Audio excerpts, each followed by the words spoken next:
Everybody to Rafael at Home, home of rafaelfilm.org. We're so happy to have everybody plugging in tonight. We're going to give about 30 seconds to a minute here to let the room settle for a second, and then I'm going to bring back some of my dear friends and some amazing guests for a discussion and a Q&A.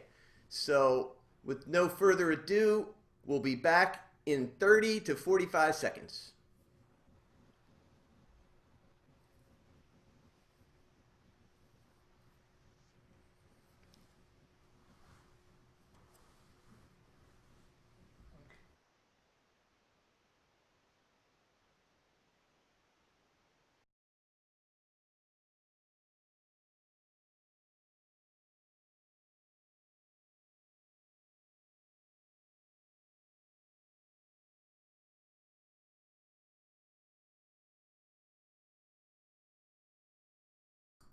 We're going to start by giving some shout outs to an amazing team at California Film Institute and Rafael Theater. Mark Fiskin, who has put together an amazing organization that not only runs the Rafael and Sequoia Theaters, but the California Film Institute that does some amazing educational outreach programs in the entire Bay Area. Shout out to Dan, Richard, Maureen, Zoe, Shelly, Joanne, Yvonne. I'm sure I forgot many others, but you all do such a great job there. And again, we're at Rafael at Home. You can stream Take Me to the River as well as many other new releases and re-releases at rafaelfilm.org. So with no further ado, I'm going to introduce my esteemed and honored to have guests tonight. An amazing producer, son of another amazing producer, a Grammy Award winner, one of the best producers I've known. He runs Royal Studio in Memphis, Tennessee, Mr. Boo Mitchell. Hey, Boo. Hey, Martin, how you doing, brother? We're doing good. We got you. We're doing excellent. We got you. I'd like to introduce our next guest, who has been a mentor, a great friend, and just an amazing songwriter, singer, and just all around amazing man. Member of several Hall of Fames, and just won a Grammy Award 2 years ago, and I'm really proud to announce that he won the National Endowment of the Arts, and we're so proud of him, Mr. William Bell. Hello, Martin. Hello, audience. How are you? Great to have you, William. Thanks good to be here. Thanks for making time for us. Oh, my pleasure. Well, this man has been a mentor, a friend. He's an amazing guy. He ran the second largest African-American owned business at the time in the late 60s and early 70s, a little record company called Stax Records. He also worked directly for Dr. King at the Southern Christian Leadership. He was many, many things. He's been an honorary. He is has many honorary degrees. He's got a fellowship at the University of Arkansas. He's one of the people I look up to the most, Mr. Al Bell. I'm honored to be with you, Dr. Martin. Sure. Thank you for everything that you're doing for all of us. Thank you. Thank you. Well, we used to do a lot of these, so it's kind of fun. This is sort of a reunion Q&A for us, so it's really kind of fun. Yeah, it is. Great. I want to say at the front that this is a Q&A. We do have a Q&A opportunity, so please put your questions in. We're here to answer questions, and if we don't get to any tonight, we will make sure we answer them by email. So to start off, Um, it's been a few years since Take Me to the River came out. It's been quite a journey, and we have created quite an amazing community with a verbose and active education component, which what I always say we lead with.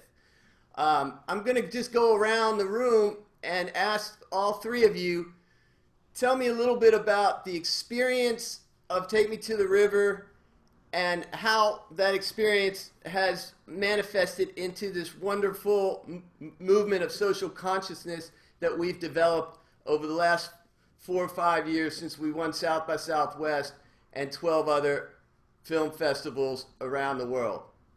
Why don't we start with you, Boo? Wow. Well, this project for me, it it came right about a year after I lost my father, the great Willie Mitchell. And it couldn't have been more perfect timing because I was, kind of down in the dumps and needing something to sink my teeth into and feeling like, I needed to do something outside of the box to start making myself known. And Take Me to the River was a perfect opportunity. It gave me a chance to work with my heroes, the legends like William Bell, who, these guys are like my uncles, I've known them all my life and have always admired them. And Take Me to the River it gave me that opportunity to get in and do something new with people that I've looked up to all my life. It's great, and it's been a great journey with you, Boo. And I'll tell you what, you were such an instrumental part, not only during the filming, but during all the promotion and all the different panels and screenings that we did around the world. But you continue to contribute to the education. So thank you for all of that. I'm going to swing over to William.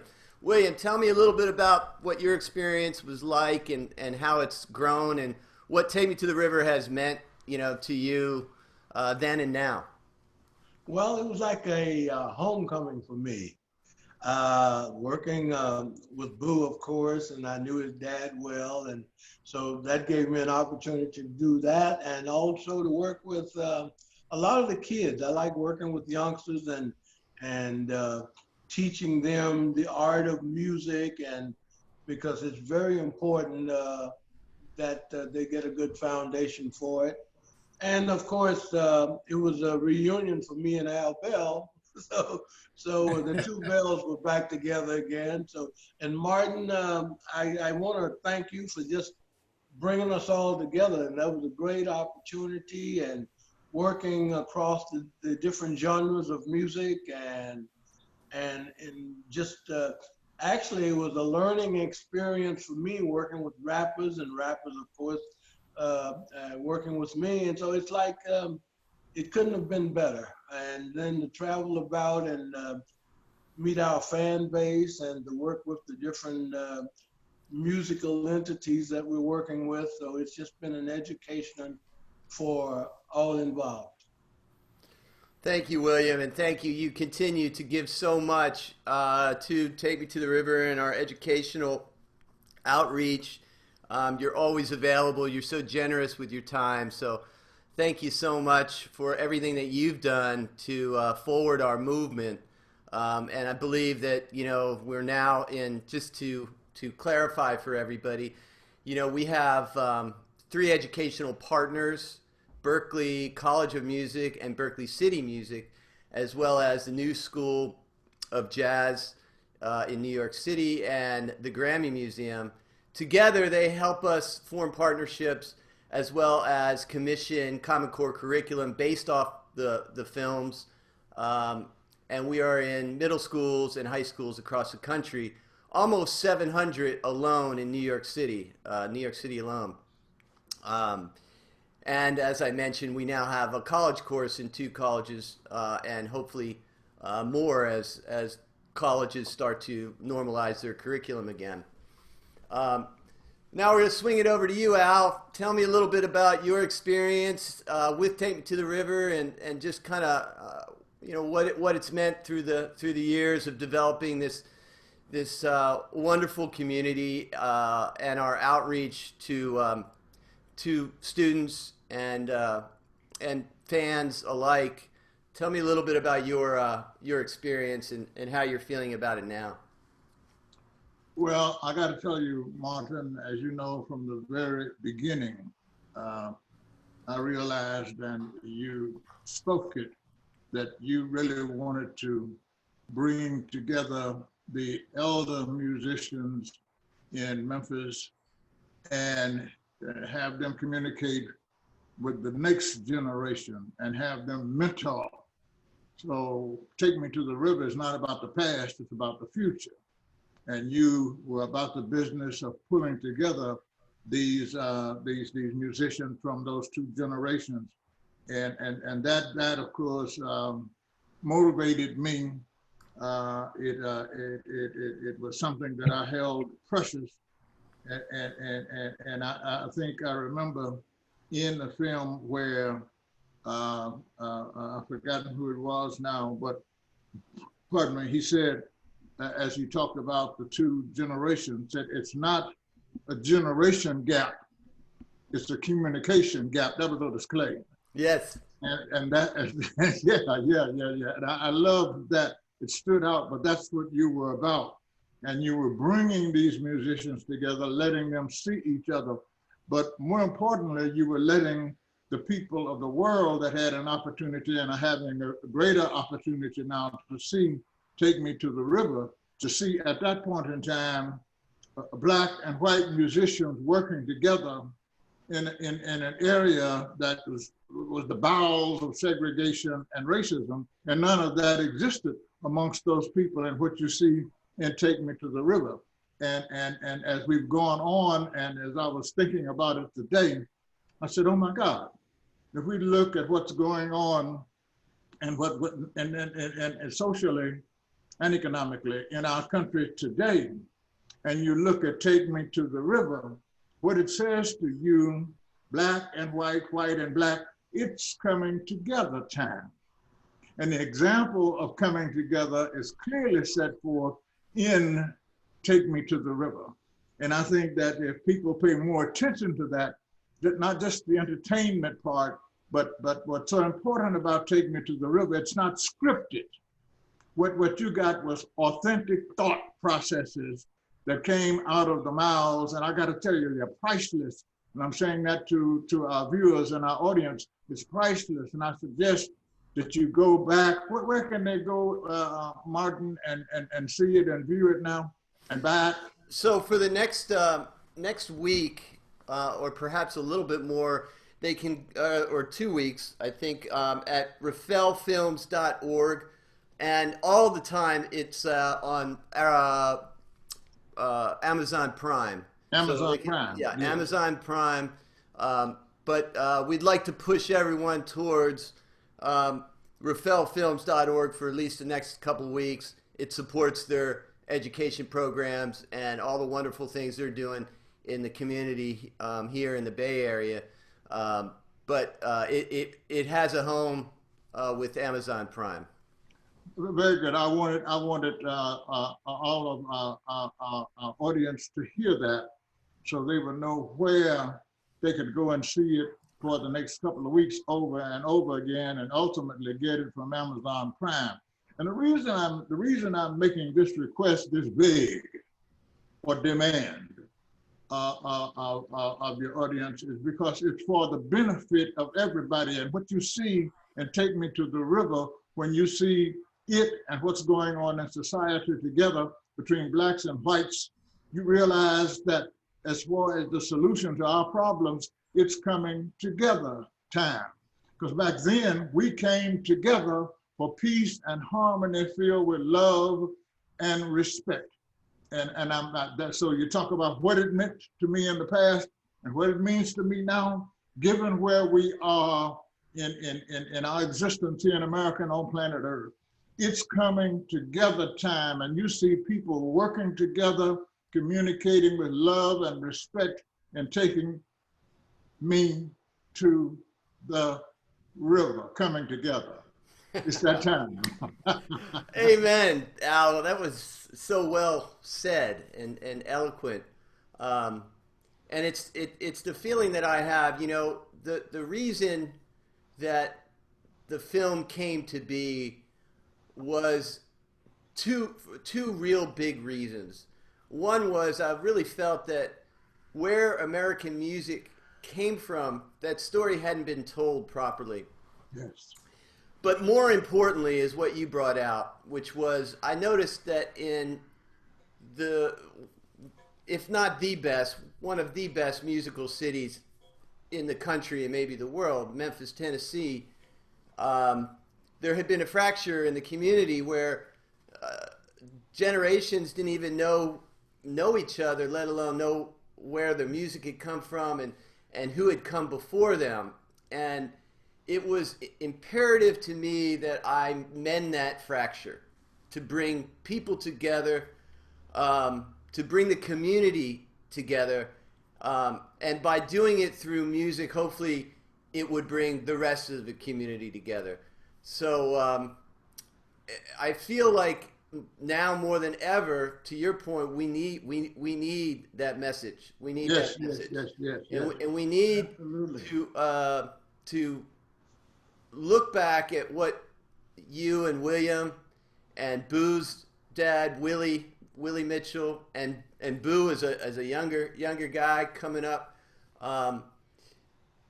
The work that you laid the foundation for this wonderful community, and all we need to do is learn from that. We need to bring that back so that we can learn from the past, so we can move through all this stuff we're going through now. We need to learn how powerful it is to come together, black, white, whatever your ethnicity, whatever your age is, whatever your gender is. It does not matter. It matters what you bring to the group. And it's like that 6 C's that we always talk about. I know, Boo, you're going to start laughing, but that's the 6 C's that we always talk about, which is to commit, to communicate, to cooperate, so you can collaborate. And when you collaborate, you create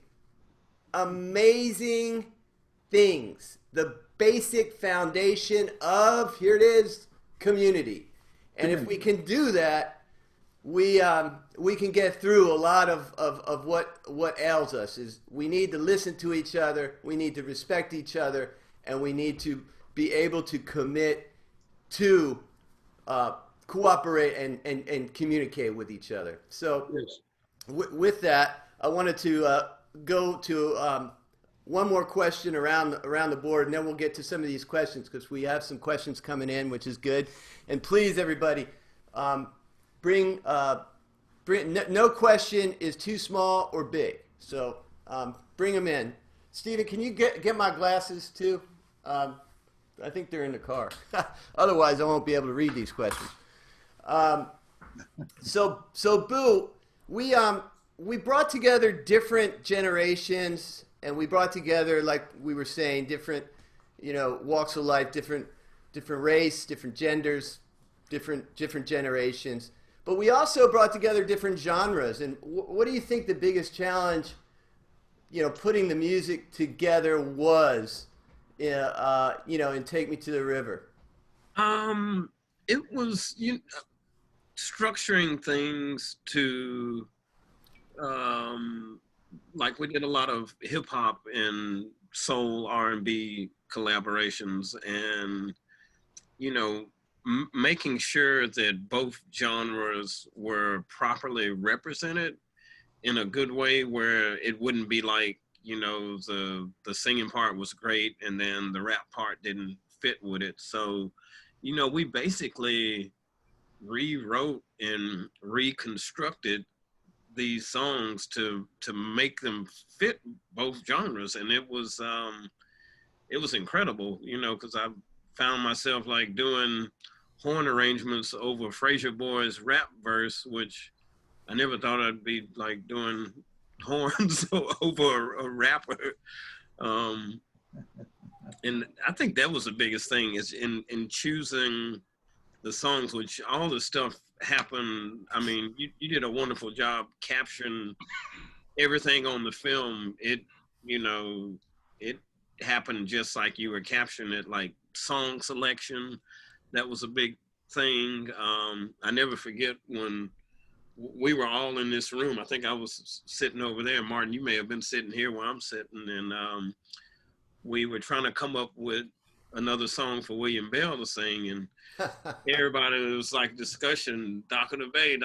And Jerry Harrison from the Talking Heads was like, well, everybody's done Dock of the Bay. Why don't we get William to sing one of his own songs, you know?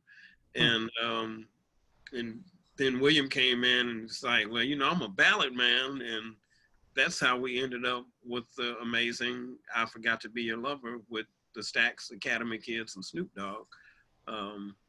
So, you know, the construction of the songs and I think the song selection, you know, if you want to say challenging, I think those were like the biggest two things.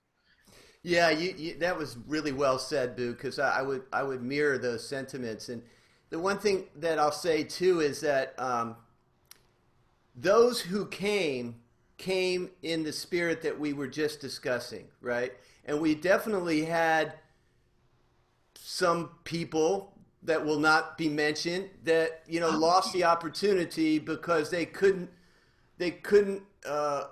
commit to communicating. You know, I think that's the other rhythm, you know, one of the most brilliant things about Take Me to the River is the people that actually came. You know, I feel like we asked some people that may have had more status or may have been more well known, but, you know, hindsight, we had the best, the people we got are the best people that we could have hoped for. And I always feel like, you know, like the universe was guiding us because it happened so seamlessly. You know, like we'd ask one person and, you know, we have our hopes set on one person and they wouldn't do it. And then, you know, out the blue, we think about something else and it just was a better fit. Like Frayser Boy and Bobby Rush was like one of the most brilliant collaborations in the film. And it just, you know, it was, and I mean, how we got Snoop Dogg, you know, I think Martin, you were talking to Snoop. We were trying to get another big artist on it. And I think you had just mentioned casually, oh yeah, to Snoop and his people that, yeah, we got this song with William Bell, and Snoop's like, William Bell, that's my favorite artist in the world. You know? Yeah. So, That's a true story. True story. So you know, the people that showed up to be a part of it were the people that were supposed to. Like, I totally have, you know, no regrets. I'm so thankful for everybody that we got because that is what was supposed to happen. And we have the people that we needed, which makes it, you know, just like showing the spotlight on Skip Pitts. A lot of the musicians, and, you know, they call them sidemen. They're not sidemen to me, but get overlooked. And having Skip in the film, we got a chance to showcase, you know, his legacy. Where, no, he's not just a guitar player. He's one of the authors of funk guitar, you know, one of the creators of it. So I don't know, man, the film, it was a blessing on just so many multiple levels, from the generations, the interaction with the older guys and the younger guys was, you know, because a lot of rappers didn't listen to blues or soul and R&B, and a lot of R&B guys didn't listen to rap, and just seeing the generations come together and, you know, respect each other. Like, you know, the older guys, man, this rap stuff is actually cool. And the younger guys like, man, I got to get back into my roots and embrace blues and soul music. So. Amen. And Snoop Dogg, Snoop Dogg said in the film, which made the point, he said, with respect to this music, no matter what the style or genre, it makes you feel good and it touches your spirit. Yes. It matters. When he said that, I said, "Oh my God, Snoop!" You see it, and you feel it. Makes you feel good, and it touches your spirit, regardless of the genre or the style.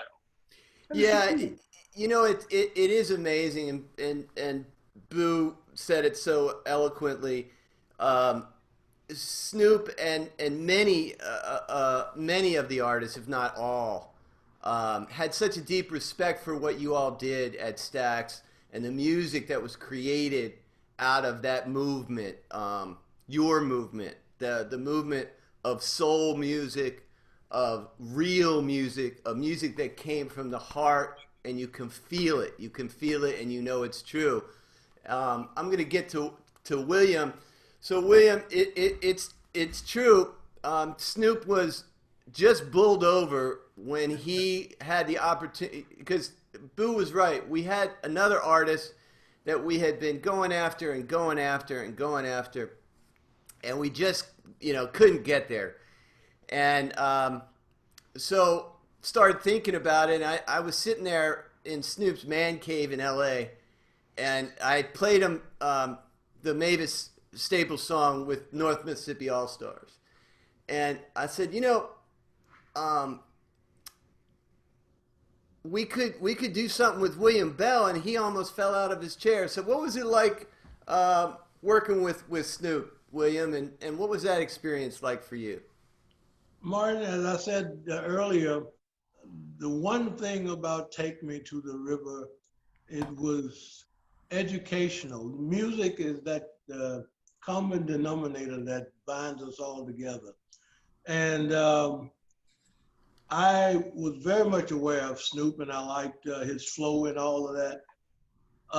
But when he walked in the door and I first met him, it was like we were lifelong friends. And because of the respect between us, and then as we talked, he was telling me that I've got nothing on my iPad but soul music. And I could understand that because of the way he performs and the way he writes his verses and everything. So it was like an education for all of the genres to come together and just to create and communicate. And we also found out it's the same story, different generations, but when you really break it down, we were telling the same story. It's all about life. And if you bring the honesty as well as the love into it, you can feel it. And we could feel the different things that was happening. Like when he was sitting there listening to the performance of I Forgot to Be Your Lover, he was writing his rap flow down, and he did that within about 15 minutes. Because he was feeling everything that I was singing about. And we sometimes have a tendency to not recognize that in another generation or, coming on. But no, the rappers and the hip hoppers are talking about things that are happening to them on a daily basis. When we were coming along, we were talking about the same things that were happening to us in our history and on a daily basis. And if you look at life right now, we're experiencing some of the same things that happened back in the 60s, unfortunately. Yeah. But it's the same story. It's the same, and how we approach it might be a little bit different. But as Frayser said, he would never do a show with tracks again, because he had never worked with a live musician, a live band on stage. And he came to realize the energy and the effort that he could put forth in a performance, because you've got the time now. You can be creative. You can break the band down and talk to the audience or whatever. Whereas during a track, it limits you to do that. So it was just an education for me. It was an education for the rappers and the hip hoppers. And I was just so glad that we were able to bring the genres together and to find out ways to incorporate all of our experiences at one time. And of course, it was just a joy working with the Stax kids. And if you know Martin, I said, yeah, I'm in if I can have the Stax kids on there with me. So I just love working with young people, because they're just like sponges. They just soak everything up, and that is the future. Yes, absolutely. Al and William, let's we got a question. And by the way, everybody, some really great questions. We're going to get to questions now, so this is your chance. Fill us up with questions. We got several now, but we'll probably have time for a few more. So if you have a question, please put it on the chat box or the Q&A box, either one. But it brings us to a question Daniel had, which he expressed interest, William and Al, in the Stax Music Academy and the Stax Charter School and Soulsville, which is the museum. There's 3 buildings there to just frame it up. But the question was, could you tell us a little bit about the music school and how it came together and what's happening now? Well, it came together because prior to the closure of Stax and the rebuilding, thank God, of that museum, the Stax Museum of American Soul Music, the Stax Music Academy, and the Soulsville Charter School, that represented internally what we were doing when it was just Stax Records. We were taking the time then to mentor the young musicians, let them come in. That's how the Barcades were born, because they were just teenagers working in a barbershop across the street from Stax, and they would ease in the back door when Booker T and the MGs would go out and get their instruments and start playing on them, and the MGs caught them, and they said, "But come on, we'll teach you." And that was constantly happening there, and it was in the heart and soul of the Black community there in Memphis, Tennessee. So you had them doing what you are doing in Take Me to the River. We were mentoring them at that point in time. And fortunately, some movers and shakers, if you will, and some caring people, Deanie Parker in particular, started working with others to establish the Soulsville Museum of African American Music, and then the Stax Music Academy to reflect what we were doing on the inside, and ultimately the Stax Soulsville Charter School, because that's what we were all about. That was our attitude inside of Stax, and it's just reflected now in those institutions there performing those same functions on the same identical location. It really makes me proud to see them there. It's an honor, and it's an honor what they're doing. I mean, when you look at the Stax Music Academy, I mean, those kids have won awards, and one of the kids that came out of there was just replaced on what was it, on Jemima, was just replaced on there with someone that came from the Stax Music Academy.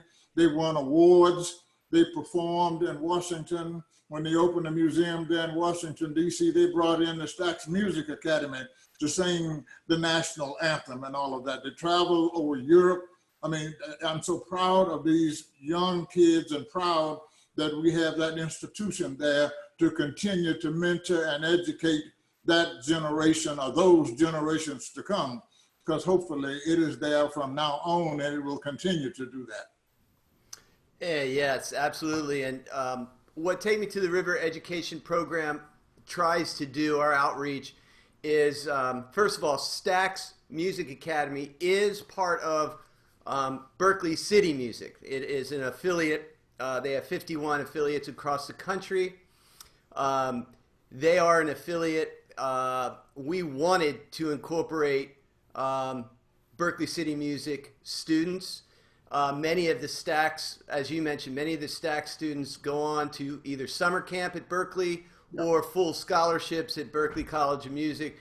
And coming up in Take Me to the River NOLA, we're going to feature what used to be Tipitina's interns and also Roots of Music, which are both affiliates of Berkeley City Music as well.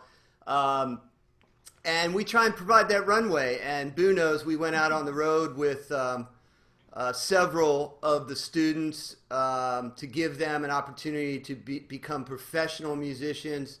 Shout out to Ashton and Andrew, Brandon and Evie, and you know, we had several that came out on the road with us, and that's the runway. We try and cast a wide net to bring everybody in, and if you're serious enough, you'll go through, and eventually we'll try and give you an opportunity to play out professionally if we can.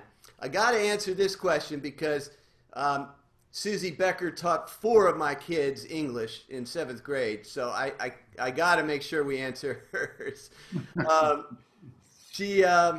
Her question was, not only was the film filled with incredible musical people, but the film was filled with very wise people.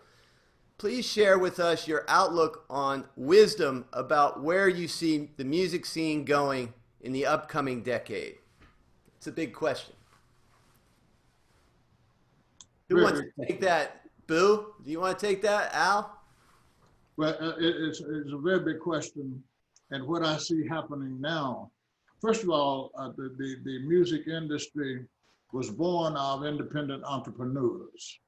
And then your larger corporations and your larger companies became major publicly held companies, and they started acquiring the talent or acquiring the companies or production companies that were owned by the independent entrepreneurs.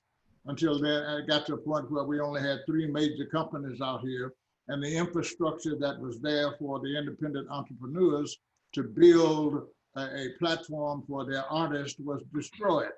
And of course, now what you have is, fortunately, and I'm beginning to see it and appreciate it now more so than ever before, you have more platforms available for independent artists and independent entrepreneurs. You see recently what Maryland is doing as it relates to working with the artists and working with the labels and working with the distributors, and based on what that gross revenue was for the last year,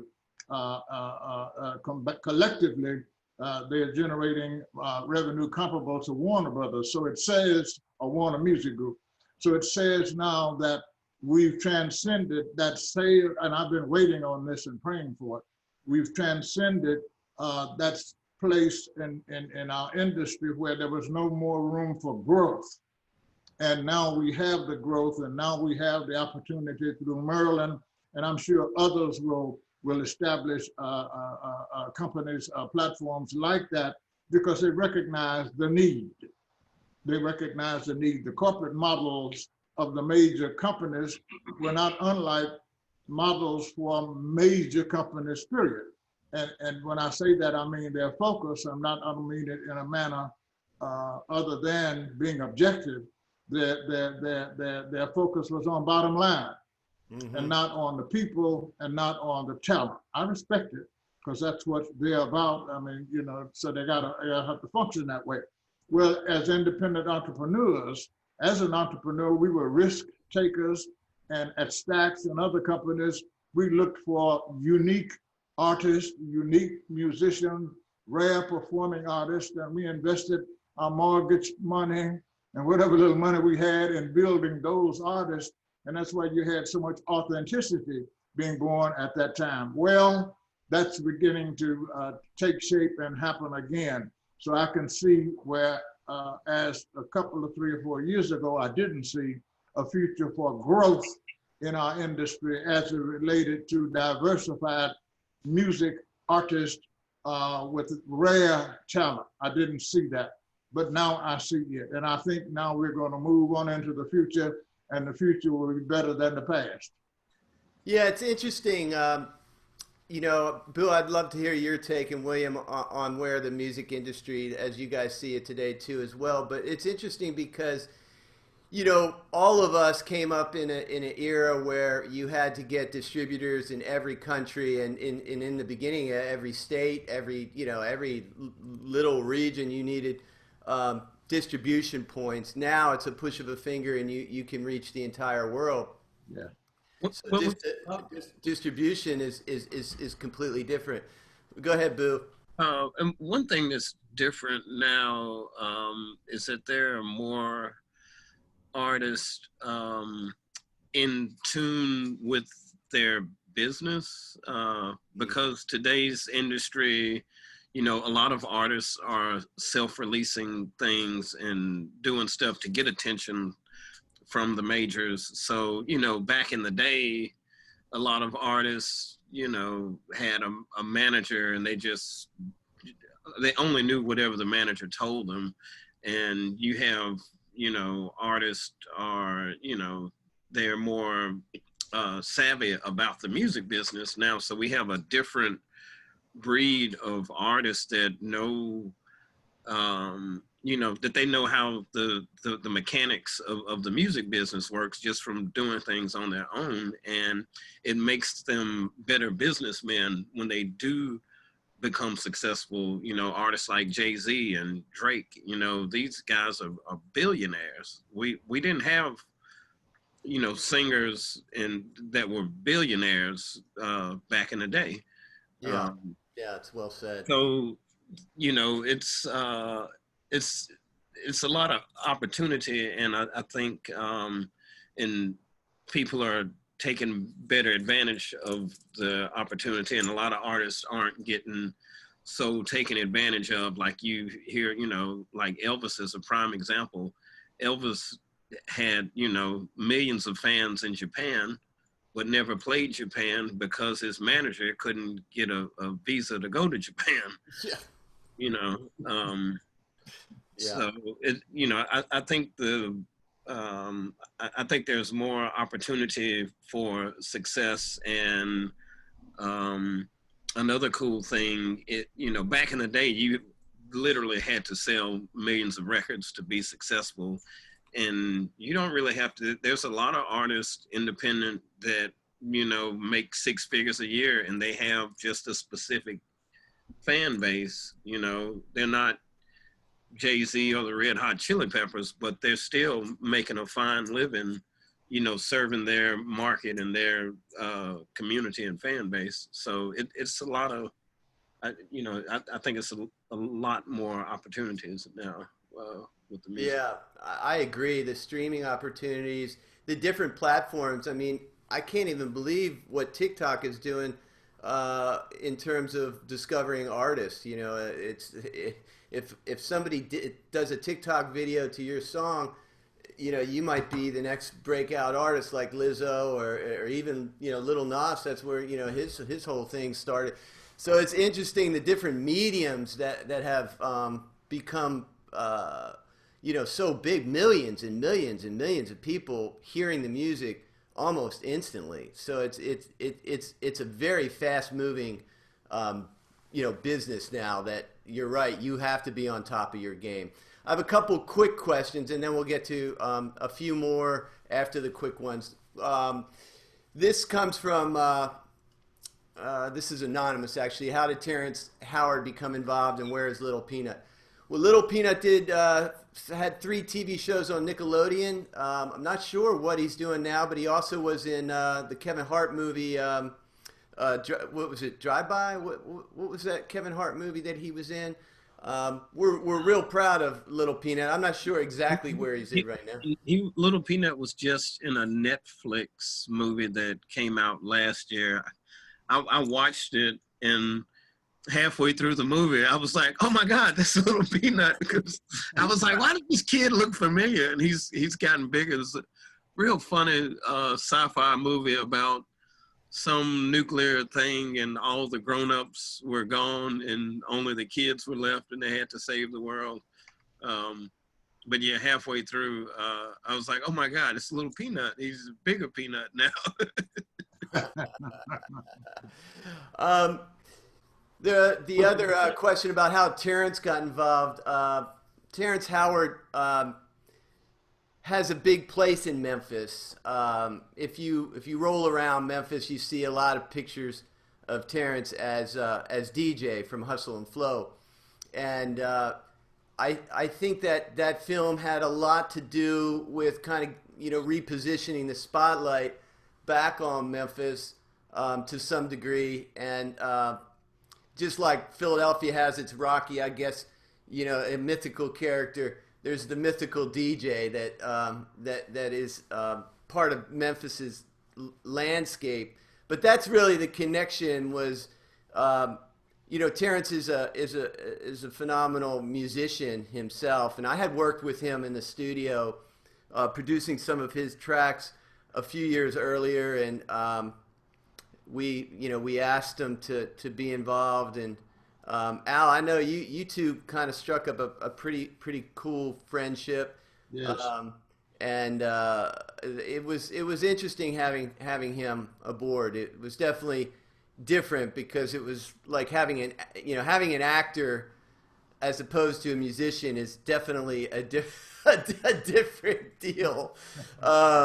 But it was a lot of fun, and I give him a lot of credit for being able to hold his own with all those great musicians that he played with. And Al, it was great to have you on the floor. I think that was the first time that you were actually producing at Royal Studio, right? Is that right, Boo and Al?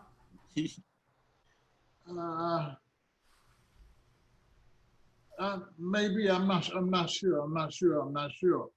But Terrence. No, I think no. I did something before that. I just don't remember at the moment. Oh, but, yeah. Boo's father was my best friend, and we were quiet business associates. That as we moved around out here in this industry, whatever it was we learned as entrepreneurs, we would share it with each other. I mean, we really worked close together in terms of sharing information and educating each other. But I got to tell you, when you put Terrence out, I spent a lot of time with Terrence. He's a personal friend, and I have the audacity to say that I mentored him on a lot of things, and Take Me to the River, what served as a catalyst in my judgment to get other people's attention and position him to where he was able to get that leading role, if you will, in Empire on the Fox television network. Yeah. And he's a great actor. He's a great person, very spiritual, and a great musician and artist. Yeah. A beautiful spirit too. Yes. Yeah. William, this one for you. How'd you originally hook up with? This is from Barry. How'd you originally hook up with and collaborate with Booker T. Jones? And kind of a follow-up question is, well, I'll let you answer that one, then give you the follow-up one. Booker and I went to the same church. Our families knew each other, and we all of us went to Mount Olive, and so I knew him from that. And of course, I knew his parents. They lived not too far from where I was living. And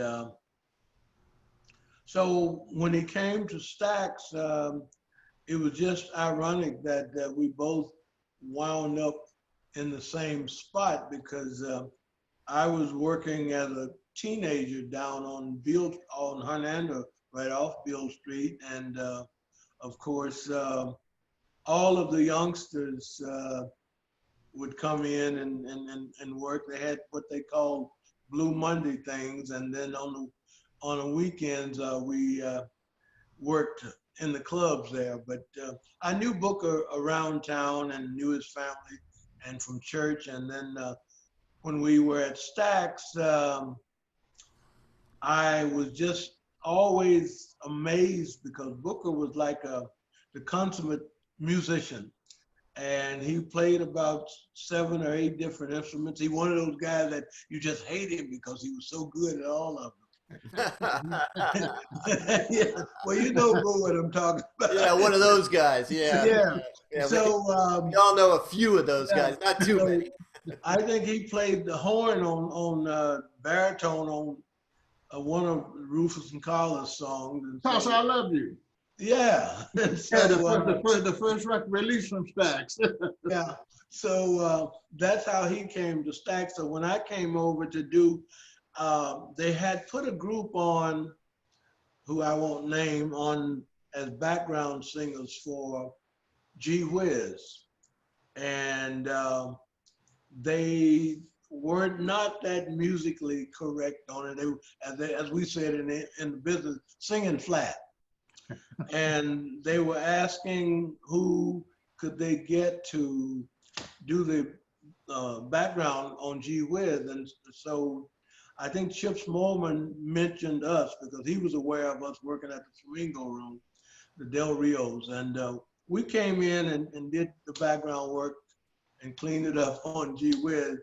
And of course, then that's how I came to Stax. And then Booker and they were pairing off lyricists along with good musicians. And so Booker and I were just like a natural because we already knew each other.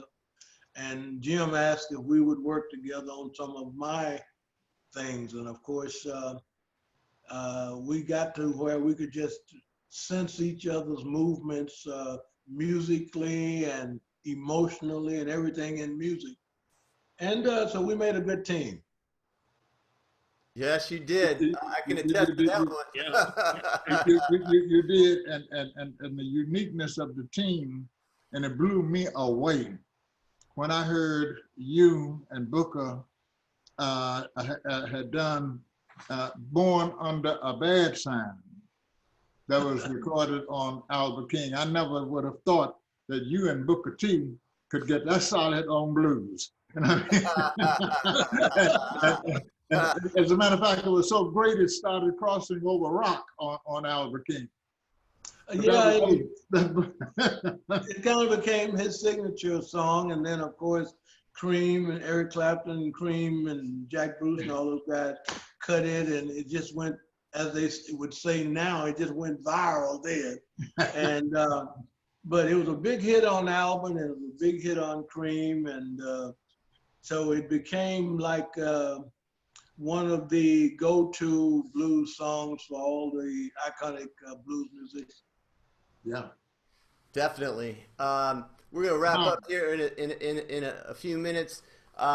This one from Stephen Katz, that he had seen a couple of our national tours, both the Memphis show and the New Orleans show, and wanted to know if we were going back on the road again after COVID and things normalize. And I am happy to say we are going to be out in 2021, and we are going to put Memphis and New Orleans together. So we're gonna have a really great show, both featuring Memphis and New Orleans music and artists. So that should be a lot of fun. We probably have time for one more question, and then we'll go around and wrap up. Let's see here. Oh, this one's interesting. Maybe this is for you three guys, because I have mine, but I'd like to hear from you guys. What is your favorite politically empowering song, rap, or anthem recorded in Memphis? Recorded in Memphis. I would have to say one of those staple songs. Either Respect Yourself, which is right up there to me. Yeah. To me, I love songs about respect. And of course, Otis and I were good friends, but he recorded it and wrote it, but Aretha made it hers, and she's from Memphis also. So those two artists just really contributed to a song that's just, when you think in terms of the times that we were living in those days, it said it all. That's right up there with Blowing in the Wind by Dylan and A Change Is Gonna Come by Sam Cooke and Marvin's What's Going On. Amen. I mean, those songs to me, as another artist, another songwriter, they're just the epitome of expressing life as it is. Wow, well said. Al, how about you? Well, I agree with William and the staple singers, and I think it probably was because the Staples were, first of all, they were what was considered a strictly gospel quartet group, and but they were very close to Dr. King, and they would record, write, and sing songs that were motivating or motivational as far as those involved in the movement. But the songs that they chose to sing for their recordings, like I love Reach Out and Touch a Hand, Make a Friend If You Can, and Love Comes in All Colors. I mean, just they spoke the word. They spoke the word that Americans and that citizens and that people needed to hear, just to come together. And that's really what, and as far as I'm concerned, from a political standpoint, that's what we needed to be about then, and what we need more than ever before to be about now. And that's coming together. And the staple singers were about that, and their singing, their actions and their attitude, and how they related to people. Yes, yes. Because Mavis, my Lord, when she started singing, she would just bring you together and empower you. It takes me to church every time she sings. I declare. Oh, how well I know it. I happen to sing a couple of tunes with her, so she brings it. Yeah. Oh yeah. Yeah. The one that they did though before they came to Stax, that stands out to me as in terms of political songs, maybe it's not political, but when will we get paid for the work we've done? Yeah. Right. When I heard that one, I said, "Oh my God!" Right. Boo, what do you think?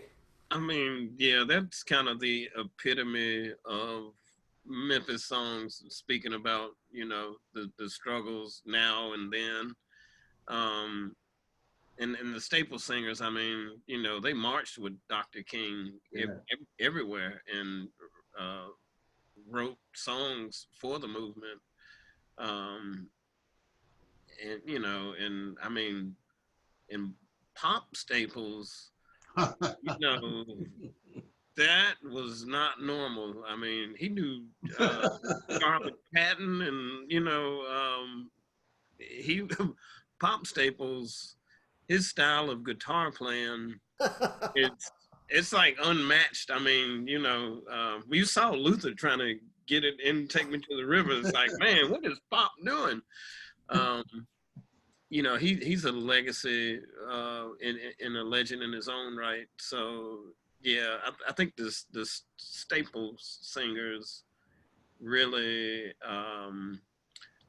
you know, encapsulate and just exemplify the struggle and the challenge, you know, that group and their voice, because they have so many songs. I recorded on Dee Dee Bridgewater's last album. They had a song called "Why Am I Treated So Bad," and that was just, you know, every time I hear it, it just, you know, it gives you chills, because you can feel, you know, they're singing about the struggle and oppression, and, you know, racism is another form of bullying. At its basic level, it's, you know, there's, you know, we have anti-bully campaigns. It's the same thing. It's just bullying, and they really can make you feel the struggle with their music. So definitely respect it. Amen. You know, all of those songs are very meaningful to me, and the one that always pops into my head, although was a little bit before the Staples singers got to Stax, was "Freedom Highway." Oh yeah. And, you know, there's something in Mavis's voice that you knew something was going to happen. Authenticity. Authenticity. Yes. She has lived that, and you know it, and you feel it on every little nuance of her voice. That every time she utters a word, you can feel it. Absolutely. Well, this has been amazing, everybody, and thank you for your time. Thank you, all the great people at California Film Institute, Rafael Theater, you know, Dan and Yvonne who put this together. You can see the film at rafaelfilm.org. And this has been recorded, so you can recommend this to your friends. They can tap in for free, I believe, to get this, and it's only $5 to stream the film. Take Me to the River NOLA will be out probably by the end of the year, God willing. We're hoping the stars align correctly for that. I do a class where all three of these great artists and great men have been on every Thursday at 5 o'clock. And this week I will be featuring the New Orleans band Galactic. Oh, wow. Yes. Those dudes, they got some fun. And I hope to bring all three of you guys back to the show to do Social Justice Part 2. I think we can use a little bit more of that today, and some more community building. We're a little bit short on it, so we got to work overtime because we got other forces working against us. So we got to keep running up the hill, make it happen. Absolutely. But collectively, we can get it done. That's it. Yes. Well, as we say in the Take Me to the River family, to everybody and to all together now, you know what I'm going to say, all three of you. So let's say it all together at one time. One love. One love. One love. I said it by myself. Thank you, everybody. Thanks for hanging with us. Thank you, Boo. Thank you, William. Thank you, Al. My pleasure. Thank you, guys.